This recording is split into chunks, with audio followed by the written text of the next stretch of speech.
नमस्कार दोस्तों, सभी को जय श्री कृष्णा, राधे राधे, जय श्री राम। आज की हमारी शॉर्ट रिवीजन क्लास का टॉपिक रहने वाला है रिपोर्टेड स्पीच, जिसके अंदर हम डायरेक्ट स्पीच और इनडायरेक्ट स्पीच के बारे में चर्चा करेंगे। सबसे पहले आप एक उदाहरण देखना डायरेक्ट स्पीच का। Ram said I am playing football. जब कोई बात डायरेक्ट कही जाती है उसे डायरेक्ट स्पीच कहते हैं। जब उसी बात को इनडायरेक्टली कहा जाता है तो उसे इनडायरेक्ट स्पीच कहते हैं। तो Ram said I am playing football का इनडायरेक्ट स्पीच क्या बनेगा? देखो, राम सेड का राम सेड ही रह गया। दोनों वाक्यों को जोड़ने के लिए दैट का प्रयोग किया है। फिर देखो, आई राम के अनुसार बदला, आई हिम में चेंज हो गया। एम प्लेइंग यानी ये प्रेजेंट कंटिन्यूअस टेंस था जो पास्ट कंटिन्यूअस में बदल गया। एम किस में चला गया? वाज में चला गया। प्लेइंग का प्लेइंग रह जाएगा, फुटबॉल का फुटबॉल रह जाएगा और कोमा को हटा दिया गया है। यह है इनडायरेक्ट स्पीच।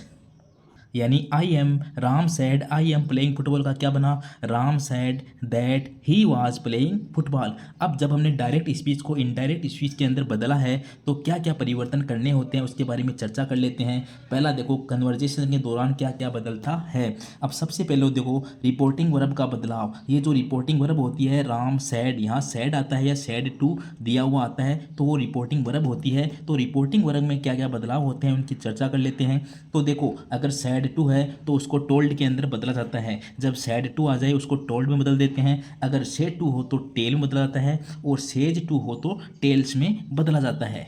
ध्यान से देख लेना, सैड टू किस में बदलता है? टोल्ड में, सेड टू टेल में, सेज टू टेल्स में। सबसे इंपॉर्टेंट है, सैड टू किस में बदलेगा?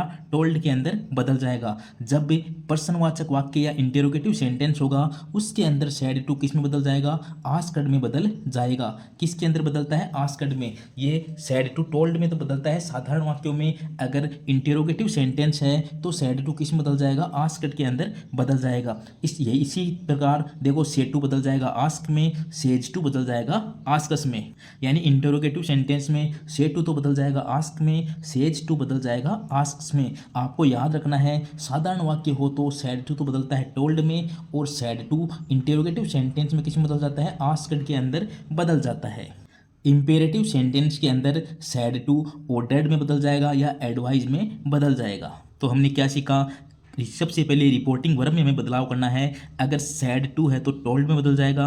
अगर सैड टू इंटेरोगेटिव सेंटेंस के अंदर है तो आस्क्ड में बदल जाएगा और इंपेरेटिव में है तो सैड टू ऑर्डर्ड या एडवाइज में बदल जाएगा। अब मानो अगर सैड ही आ गया, सैड के अगर टू नहीं आया तो सैड को सैड ही रख देते हैं। अब दूसरा पॉइंट देखना, दूसरा क्या चेंज करना है? टेंस का चेंज है। अब देखो, टेंस का चेंज इंपॉर्टेंट है।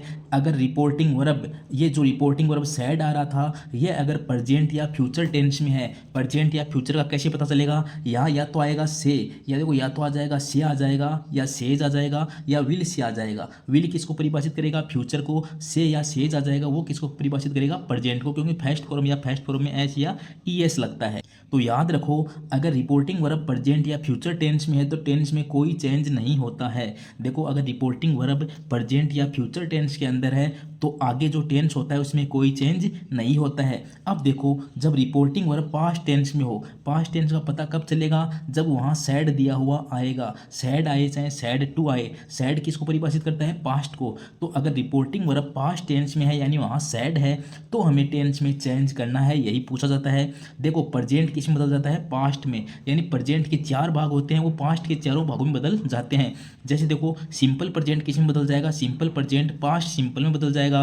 प्रेजेंट कंटिन्यूअस पास्ट कंटिन्यूअस में बदल जाएगा। प्रेजेंट परफेक्ट पास्ट परफेक्ट में बदल जाएगा। Present perfect continuous past perfect continuous में बदल जाता है। आप तो याद रखो कि प्रेजेंट का जो भाग है वो अपने ही उसी प्रकार का सेम भाग में पास्ट में बदल जाता है। अब देखो, प्रेजेंट आएगा तो हम पास्ट कर देंगे, लेकिन देखो अगर पास्ट ही आ गया यानी पास्ट सिंपल आ गया तो इसमें देखो 2 नियम है। पहले तो तीसरे में बदलता है, दूसरा चौथे में बदलता है। अगर पास्ट सिंपल आया तो पास्ट परफेक्ट में बदल जाएगा। अगर पास्ट कंटिन्यूअस आया तो पास्ट परफेक्ट कंटिन्यूअस में बदल जाएगा। इतना ही नियम है। पहला देखो, पास्ट सिंपल तो पहला तीसरे में बदलेगा तो पास्ट परफेक्ट में बदल जाएगा। दूसरा पास्ट कंटिन्यूअस है वो पास्ट परफेक्ट कंटिन्यूअस में बदल जाएगा। यानी पहला तो तीसरे में बदलेगा, दूसरा चौथे में बदलेगा जब पास्ट टेंस आता है। अगर प्रेजेंट आता है तो पास्ट में अपने आप बदल जाएगा। बाकी देखो अगर विल आ जाए तो वो वुड बन जाता है, कैन आ जाए तो कुड में बदल जाएगा, मे आ जाए तो माइट में बदल जाता है। ये था टेंस का चेंज। पहला हमने पढ़ा रिपोर्टिंग वर्ब का बदलाव, यानी सैड टू को टोल्ड में बदल दो, अगर पर्सनवाचक है तो सैड टू को आस्क्ड में बदल दो। टेंस का चेंज, अगर रिपोर्टिंग वर्ब में से या सेज या विल से है तो कोई चेंज नहीं करना है, यानी प्रेजेंट और फ्यूचर में है रिपोर्टिंग वर्ब तो कोई चेंज नहीं करना है। अगर वहाँ पास्ट टेंस आ जाए यानी सैड आया हुआ हो, चाहे सैड हो चाहे सैड टू हो, तो हमें टेंस में चेंज करना है। प्रेजेंट के चारों पास्ट के चारों में बदल जाएंगे। अगर पास्ट ही आ जाए तो पहला पास्ट बदलेगा पास्ट सिंपल पास्ट परफेक्ट में, पास्ट कंटिन्यूस बदलेगा पास्ट परफेक्ट कंटिन्यूस में, विल वुड में बदल जाएगा, कैन कुड में, मे माइट में। अब तीसरा चेंज देखो, प्रोनाउन का इसमें चेंज होता है। प्रोनाउन हमेशा सब्जेक्ट और ऑब्जेक्ट के अनुसार बदलते हैं। देखो प्रोनाउन का चेंज होता है, प्रोनाउन किसके अनुसार बदलते हैं, हमेशा सब्जेक्ट और ऑब्जेक्ट के अनुसार बदलते हैं। हमने एक सूत्र पढ़ा था सन बटा 123, कौन सा सूत्र होता है, सन बटा 123। तो प्रोनाउन का चेंज कैसे करना है, देखो ट्रिक देख लो 1 2 3, यानी सन बटा 123। देखो फर्स्ट पर्सन किसके अनुसार बदलता है, एस का अर्थ होता है सब्जेक्ट के अनुसार बदलेगा। सेकंड पर्सन किसके अनुसार बदलेगा, ओ यानी ऑब्जेक्ट के अनुसार बदलेगा। थर्ड पर्सन एन यानी नो, थर्ड पर्सन में कोई चेंज नहीं होता है। देखो फर्स्ट पर्सन बदलेगा सब्जेक्ट के अनुसार, सेकंड पर्सन बदलेगा ऑब्जेक्ट के अनुसार, थर्ड पर्सन बदलेगा, थर्ड पर्सन में कोई चेंज नहीं होता है, यानी नो चेंज। तो first person subject, second object, third person no change, सन बटा 123। अब first person second person third person की भी थोड़ी सी बात कर लेते हैं। फर्स्ट पर्सन के अंदर आएगा आई और वी का परिवार आता है, सेकंड पर्सन में यू का परिवार आता है। तो आई और वी का परिवार सब्जेक्ट के अनुसार बदलना है, यू का जो परिवार होता है उसको ऑब्जेक्ट के अनुसार बदलना है, और थर्ड पर्सन होता है ही सी इट दे, इनमें कोई चेंज नहीं होता है। तीन चेंज बढ़ चुके हैं। चौथा देखना, टाइम एंड प्लेस वर्ड का परिवर्तन होता है। देखो नाउ देन में बदल जाता है, टुडे दैट डे में बदल जाता है, टू नाइट यानी दैट नाइट में बदल जाता है, यस्टरडे दैट प्रीवियस डे या दैट डे बिफोर में बदल जाता है, टुमारो दैट नेक्स्ट डे या दैट फॉलोइंग डे में बदल जाता है, लास्ट नाइट बदलता है that previous night, last week बदलता है that previous week, next week बदलता है that following week, ago before में बदल जाता है, हियर देर में बदल जाता है, दिस दैट में बदल जाता है, दीज दोज में बदल जाता है, कम हियर गो देर में बदल जाता है। ये टाइम एंड प्लेस वाले वर्ड हैं जो भी इसमें चेंज होते हैं, जो लास्ट में आते हैं और चेंज भी होते हैं। चार चेंज पढ़ चुके हैं। पहला रिपोर्टिंग वर्ब में परिवर्तन, दूसरा टेंस में, तीसरा प्रोनाउन में चेंज करना है, चौथा टाइम एंड प्लेस वर्ड का भी परिवर्तन करना है। पांचवा देखना, कंजक्शन यानी दोनों वाक्यों को जोड़ने के लिए किसका प्रयोग करेंगे। तो असर्टिव सेंटेंस को जोड़ने के लिए दैट का प्रयोग करते हैं, याद रखना। साधारण वाक्यों को, दो वाक्यों को जोड़ने के लिए दैट का प्रयोग करेंगे। अगर प्रश्नवाचक वाक्यों को जोड़ने के लिए इफ या वेदर का प्रयोग करते हैं, इफ लगाते हैं या वेदर लगाते हैं। अगर WH वर्ड से कोई प्रश्न बन रहा है तो वो WH वर्ड ही लगाते हैं, इफ या वेदर नहीं लगाते हैं। अगर हेल्पिंग वर्ब से बन रहा है तो इफ या वेदर लगा दो। अगर WH वर्ड से प्रश्न बन रहा है तो WH वर्ड ही से ही जुड़ जाएगा।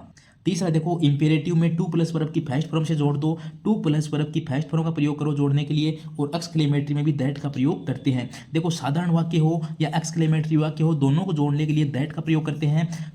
इंपेरेटिव को जोड़ने के लिए टू प्लस वर्ब की फर्स्ट फॉर्म लगाते हैं। अगर प्रश्नवाचक वाक्य है, अगर उसमें हेल्पिंग वर्ब से प्रश्न बन रहा है तो इफ या वेदर लगा दो। अगर WH वर्ड से बन रहा है तो WH वर्ड से ही जुड़ जाएगा। छठा रूल देखना, जब रिपोर्टेड स्पीच में कोई ऐसा वाक्य हो जो सार्वभौमिक सत्य, यूनिवर्सल ट्रूथ या आदत या हैबिट को दर्शाता हो तो उसका टेंस नहीं बदलता है। हमें पता है यूनिवर्सल ट्रूथ, आदत को दर्शाने वाला वाक्य कौन से टेंस में होता है, सिंपल प्रेजेंट में होता है। मान लो देखो ही सैड, यहाँ क्या दिया हुआ है, सैड है यानी पास्ट दिया हुआ है तो आगे वाला टेंस चेंज होना चाहिए, लेकिन यहाँ लिखा हुआ है the sun rises in the east, ये बिल्कुल यूनिवर्सल ट्रूथ का वाक्य है। तो अगर पीछे चाहे रिपोर्टिंग वर्ब पास्ट में ही क्यों न हो, आगे अगर यूनिवर्सल ट्रूथ या आदत का कोई वाक्य है तो उसका टेंस नहीं बदलना है, सेम टू सेम लिख देना है। तो ही सैड, देखो ही सैड का ही सैड आ गया। अब इसको जोड़ने के लिए हमने क्या लगाया, दैट लगा दिया। आगे वाले में हमने कोई चेंज नहीं किया, the sun rises in the east. जब भी यूनिवर्सल ट्रूथ की बात हो तो हम उसमें कोई चेंज नहीं करते हैं, याद रह जाएगा। He said that the sun rises in the east, बीच में दैट से जोड़ दिया और कोई चेंज नहीं किया। अब रूल नंबर 7 देखना, रिपोर्टेड स्पीच में डायरेक्ट एड्रेसिंग हटता है। जैसे हाई हेलो जैसे अगर शब्द आ रखे हैं तो उनको हटा दिया जाता है। He said hello I am back को हटा देंगे, ही सैड दैट लगा दिया, ही वाज बैक। वाज क्यों आया, आई, देखो आई फर्स्ट पर्सन है, आई का परिवार किसके अनुसार बदलेगा, सब्जेक्ट के अनुसार। सब्जेक्ट क्या है इसमें, ही है, तो आई बन गया ही बन गया। एम प्रेजेंट था तो किसमें बदल जाएगा, पास्ट में एम का हो गया वाज, तो ही वाज बैक। ये हाई हेलो जैसे शब्द हटा दिए जाते हैं। अब ये 5-6 नियम है जो सब में लगते हैं। पहला रिपोर्टिंग वर्ग में चेंज कर देना है, फिर टेंस में चेंज कर देना है, फिर प्रोनाउन में चेंज कर देना है। प्रोनाउन के बाद टाइम एंड प्लेस वर्ड में भी चेंज होता है, कंजक्शन लगाते हैं उसमें भी चेंज होता है, और ये सार्वभौमिक सत्य वाले ये 6 नियम है जो हर टेंस में, चाहे कोई भी हो, चाहे वाक्य साधारण हो, चाहे पर्सनवाचक हो, चाहे इम्पेरेटिव हो, चाहे एक्सक्लेमेटरी हो, सब में काम करते हैं।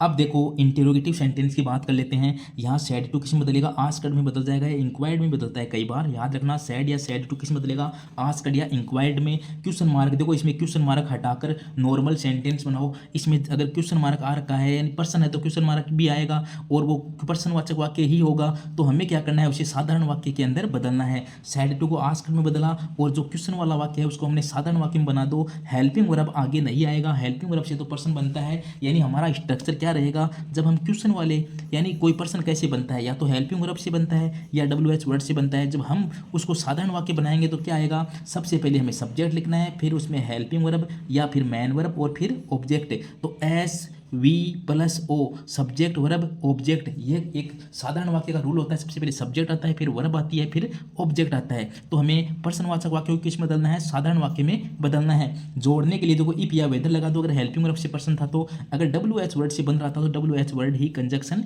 बनता है। अब 2 पर्सन है, दोनों को देख लो। पर्सन नंबर 45 का आप देखना, I said to her why are you working so hard. तो यहाँ देखो पर्सनवाचक वाक्य है, वाई से जुड़ा हुआ है, तो हमें क्या करना है इसके अंदर। अब देखते हैं, I said to her, said to को किस में बदलना है, आस्क्ड में बदल जाएगा, पर्सन है तो देखो आई आस्क्ड हर, इसमें आई आस्क्ड हर कौन सी में आ रहा है, सब में आ रहा है। I asked her, I asked her, I asked her, I asked her. अब कंजक्शन लगाना है। कंजक्शन के लिए क्या करना है, जब WH वर्ड से आ रहा है तो WH वर्ड ही लगा देंगे। अगर हेल्पिंग वर्ब से बनता तो इफ या वेदर लगाते। तो देखो इसमें सब में WH वर्ड से वाई ही आ रखा है। अब क्या करना है, अब हमें जो पर्सनवाचक वाक्य था इसको साधारण वाक्य में बदलना है, यानी हमें सबसे पहले क्या लेकर आना है, सब्जेक्ट लेके आना है। तो इसमें देखो सब्जेक्ट क्या था, यू था। अब यू देखो, यू का परिवार सेकंड पर्सन यानी ऑब्जेक्ट के अनुसार बदलेगा, तो ऑब्जेक्ट इसमें क्या है, हर है। अब हर है, हमें सब्जेक्ट लेकर आना है, तो हर का सब्जेक्ट क्या होता है, सी होता है। तो यहाँ क्या आ जाएगा, सी आ जाएगा। इसमें सी नहीं है, इसमें हेड है, इसमें सी है। तो इन दोनों में 2 ऑप्शन 2 कट चुके हैं, यानी अब हमें ऑप्शन क्या लेके आना है, यू सेकंड पर्सन यानी ऑब्जेक्ट के अनुसार बदला है। ऑब्जेक्ट क्या था, हर था, तो हर का सब्जेक्ट क्या होता है, सी होता है, तो सी आ गया। अब देखो इसमें आर वर्किंग, टेंस क्या था, आर वर्किंग यानी प्रेजेंट कंटिन्यूअस था, तो आर का क्या बन जाएगा, सी के साथ आता है वाज, तो सी के साथ वाज लग जाएगा, यानी पास्ट कंटिन्यूअस में जाएगा। तो she was working so hard, और पर्सनवाचक हटा के हमने लगा दिया फुल स्टॉप। ये तरीका होता है जब WH वर्ड यानी पर्सनवाचक वाक्य आता है। तो आई सैड टू हर को बदल दिया, आई आस्क्ड हर, वाई का वाई लगा दिया। जो यू है वो ऑब्जेक्ट के अनुसार बदला, तो हर था, हर का सब्जेक्ट हो गया सी, सी के बाद में आर वर्किंग को बदल दिया वाज वर्किंग में, सो हार्ड पर्सनवाचक चिन्ह हटा कर लगा दिया फुल स्टॉप। दूसरा एक प्रश्न और देखना, इसमें दिखा है the interviewer asked me can you use a computer. Can say बना है यानी हेल्पिंग वर्ब से बना हुआ पर्सन है। अब देखो इसमें पहले से आस्क्ड, हमें कुछ चेंज नहीं करना। The interviewer asked me, the interviewer asked me ऐसा का ऐसा ही लिख दिया। इसमें देखो क्वेश्चन, इसमें आस्क्ड मी या वांटेड मी ऐसा तो होता नहीं है, तो द इंटरव्यूअर आस्क्ड मी वैसा का वैसा ही लिख दिया। वाक्यों को जोड़ने के लिए क्या करेंगे, इफ या वेदर लगाएंगे, तो हमने क्या लगा दिया, इफ लगा दिया। देखो इसमें जोड़ने के लिए क्या लगा दिया, इफ लगा दिया। अब देखो can you use a computer, इसको हम साधारण वाक्य में बदलेंगे, तो इसमें सब्जेक्ट देखो क्या है, यू है, यू किसके अनुसार बदलेगा, ऑब्जेक्ट के अनुसार बदलेगा। ऑब्जेक्ट क्या है, इसमें मी है, मी का सब्जेक्ट क्या होता है, आई होता है, तो आई लगा दिया। कैन किस में बदलेगा, कुड में, तो I could use a computer और फुल स्टॉप लगा दिया। यानी ये हेल्पिंग वर्ब से बना हुआ पर्सन था, तो हमने इफ या वेदर से जोड़ दिया। आस्क्ड था तो आस्क्ड को हमें कोई चेंज करना नहीं था, हम सैड टू को आस्क्ड में बदलते हैं, आस्क्ड को कोई चेंज करने की जरूरत नहीं थी।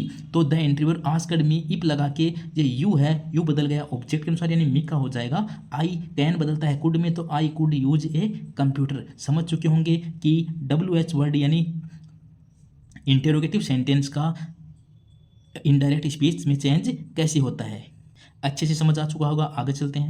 अब देखो इंपेरेटिव सेंटेंस में देख लो, इसका रूल क्या कहता है, रिपोर्टिंग वर्ब जो सैड टू है उसको सेंटेंस के भाव के अनुसार बदल दो। आदेश है तो ऑर्डर लगा दो, अनुरोध है तो रिक्वेस्टेड लगा दो, सलाह है तो एडवाइस लगा दो, चेतावनी है तो वार्न लगा दो, अनुमति है तो अलाउड लगा दो, प्रार्थना है तो प्रेयर लगा दो, निमंत्रण है तो इन्वाइटेड लगा दो, और मना करना है तो फॉरबेड या वार्न नॉट टू लगा दो। दूसरा रूल क्या कहता है इसका, इसमें इन्वर्टेड कोमा को हटा देना है, सब में ही हटाते हैं, और इसमें जोड़ने के लिए किसका यूज करते हैं, टू प्लस वर्ब की फर्स्ट फॉर्म का यूज करते हैं। जैसे देखो he told him to go there, he told him, यहाँ टू से जोड़ दिया, गो आ गई फर्स्ट फॉर्म, यानी टू प्लस वर्ब की फर्स्ट फॉर्म लगाते हैं। नेगेटिव सेंटेंस अगर हो उसको जोड़ने के लिए हम नोट टू प्लस वर्ब की फर्स्ट फॉर्म लगाते हैं, यानी नोट है वो टू से पहले लगाएंगे, नोट टू प्लस वर्ब की फर्स्ट फॉर्म का यूज करेंगे।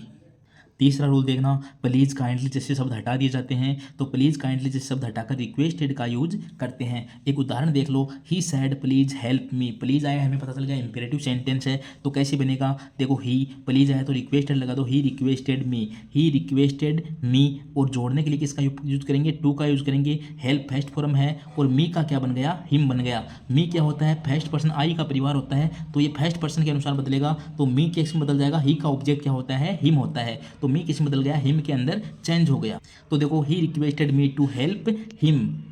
आगे देखो और एक टाइप होती है इसमें लेट वाले वाक्य, एक होता है लेटस, या लेटस से जब कोई वाक्य बनता है यानी सजेशन दिया जाता है तो इसमें स्ट्रक्चर क्या रहता है, सबसे पहले सब्जेक्ट लगाओ, सब्जेक्ट के बाद में सजेस्टेड या प्रपोज्ड लगाते हैं। जब लेटस वाले में क्या लगाते हैं, सजेस्टेड लगाते हैं या प्रपोज्ड लगाते हैं, फिर दैट से वाक्य को जोड़ दिया जाता है, फिर वी शुड प्लस वर्ब की फर्स्ट फॉर्म लगाते हैं, यह याद रखना, वी शुड प्लस वर्ब की फर्स्ट फॉर्म लगाते हैं। देखो इसमें लिखा हुआ है he said let us go for a walk, let us से बना हुआ है, तो देख लो ही सजेस्टेड लगा दिया, दैट से हमने वाक्य जोड़ दिया। अब देखो अस है, अस किस में बदलता है, हमेशा वी में बदलता है, तो हमें क्या करना है, वी शुड लगाना है, प्लस वर्ब की फर्स्ट फॉर्म गो आ रखी है, तो लेटस को किस में चेंज कर दिया, वी शुड में चेंज कर दिया, गो फॉर ए वॉक। तो लेटस वाला याद रखना, ही सजेस्टेड लगा दो, दैट लगा दो, फिर लेटस को किस में बदल दो, वी शुड में बदल दो, फिर गो फॉर ए वॉक, यानी वी शुड प्लस वर्ब की फर्स्ट फॉर्म।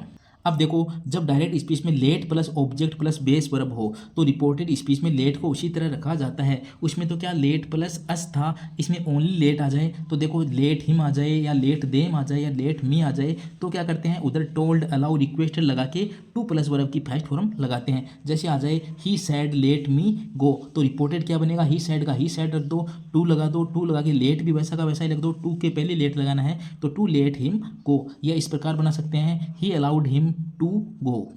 तो लेट वाले वाक्य में डायरेक्ट लेट के पहले टू लगाकर भी बना सकते हैं, लेकिन लेटस वाले में क्या लगता है, दैट के बाद में वी शुड प्लस वर्ब की फर्स्ट फॉर्म लगती है।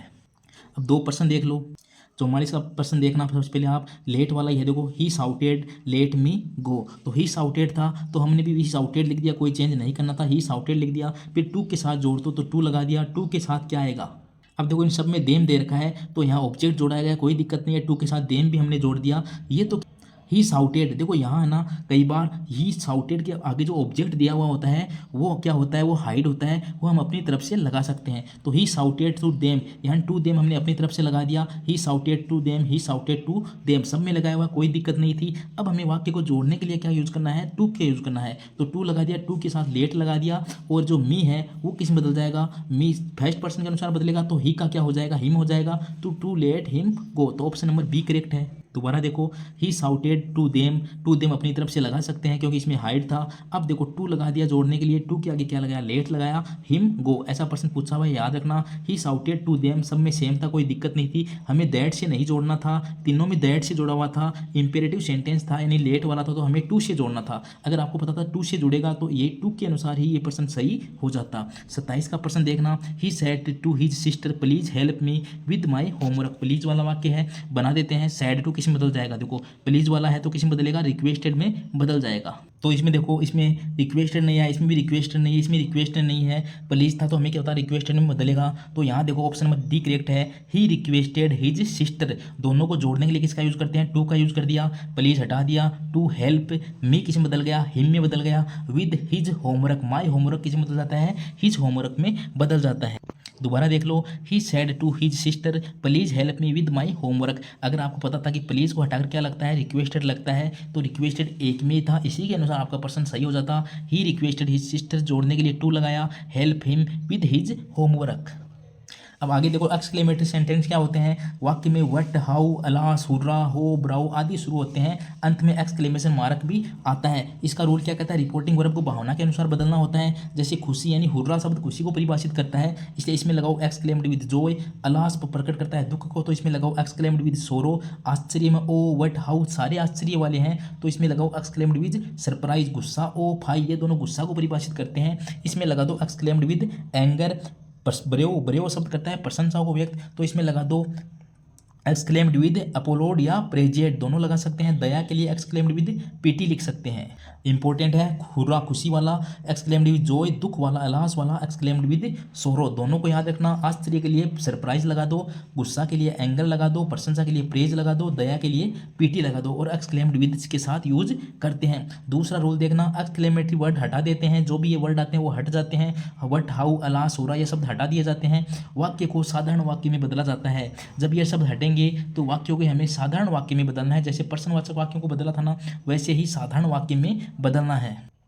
यानी सामान्य कथन में देखो, he said hurrah we have वोन। देखो ही सैड का क्या कर दिया, हुर्रा आया है यानी खुशी की बात है, तो ही एक्सक्लेम्ड विद जॉय लिख दिया हमने और दोनों वाक्यों को जोड़ने के लिए दैट लगा दिया। अब वी हैव वोन को किस में बदलेंगे, साधारण वाक्य में बदलेंगे। हुर्रा तो हटा दिया है, तो वी देखो, वी किसका परिवार होता है, आई का परिवार होता है। ही के अनुसार लगना था लेकिन वी बहुवचन में है, तो ही सी इट दे, तो बहुवचन के लिए हम दे का यूज करते हैं, दे लिख दिया। अब हैव वोन है, प्रेजेंट परफेक्ट टेंस था तो पास्ट परफेक्ट में जाएगा हैड वोन। तो he exclaimed with joy that they had won। और देख लो दुख वाले सोरो वाले वाक्य देख लो, she said alas my mother is dead. Alas आया तो दुख की बात थी। She exclaimed with sorrow that लगा दिया। माई मदर इज डेड को क्या लिख दिया, हर ब्रोदर वाज डेड। इज किस में बदल गया, वाज में, क्योंकि पास्ट टेंस के अंदर जाएगा। तो माई ब्रोदर किस में बदल गया, माई का हो गया हर, तो her brother was dead. She exclaimed with sorrow that her brother was dead. यहाँ देखो आश्चर्य वाले में देखो, he said what a beautiful house it is, इसमें ध्यान से देख लेना। ही एक्सक्लेम्ड विद सरप्राइज लिखे दैट लगा दिया।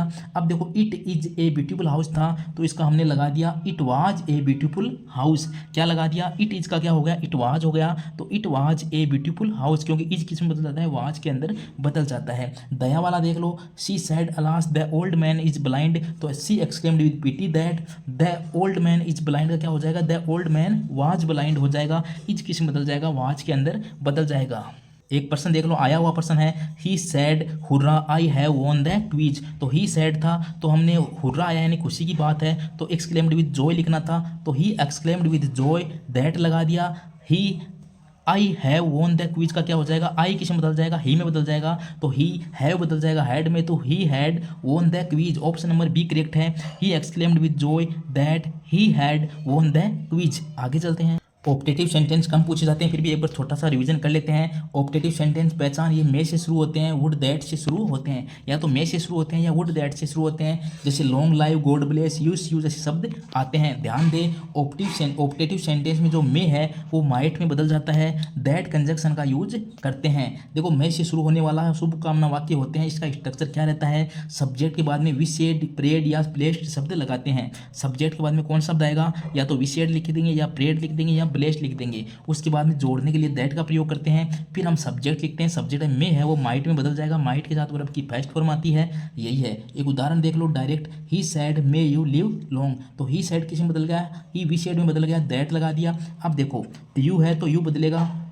ऑब्जेक्ट के अनुसार, ऑब्जेक्ट यहाँ कुछ नहीं है तो यहाँ मी मान लेते हैं, मी का सब्जेक्ट हो गया आई, अब मे बदल गया माइट में और लिव लॉन्ग को लिख दिया वैसा का वैसा, तो he wished that I might live long. दूसरा वुड दैट वाला देख लो, वुड दैट्स या आई विश जैसे अफसोस वाले वाक्य होते हैं, उसका स्ट्रक्चर क्या रहता है, सब्जेक्ट लगाओ, सब्जेक्ट वही है, विशेड लगा दो, दैट लगा दो, लेकिन सब्जेक्ट के बाद में देखो सब्जेक्ट आएगा उसके बाद में हैड प्लस वर्ब की थर्ड फॉर्म आती है, इसमें हैड प्लस वर्ब की थर्ड फॉर्म लगानी होती है। तो इसमें देखो he said would that I were rich, इसका क्या बन जाएगा, ही सैड का हो जाएगा हैव ही सैड, दैट लगा दिया। अब आई वर रिच किस में बदल जाएगा, आई तो बदलेगा ही में, तो ही वर रिच हो सकता है, या अपन ये लिख सकते हैं पास्ट परफेक्ट के अंदर ही हैड बीन रिच।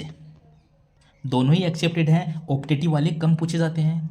दो वाक्य और देख लो, डायरेक्ट वाला देखो, he said may God bless you, तो क्या लगा दिया, ही प्रेड लगा दिया, दैट गॉड सब्जेक्ट था, मे का हो गया माइट, तो गॉड माइट ब्लेस यू बदल गया मी के अंदर। दूसरा देखो, the Sant sad may you be happy, तो the Sant blessed me, that लगा दिया, यू बदल गया आई में, तो आई माइट बी हैप्पी। इस प्रकार ऑप्टेटिव सेंटेंस को बदला जाता है।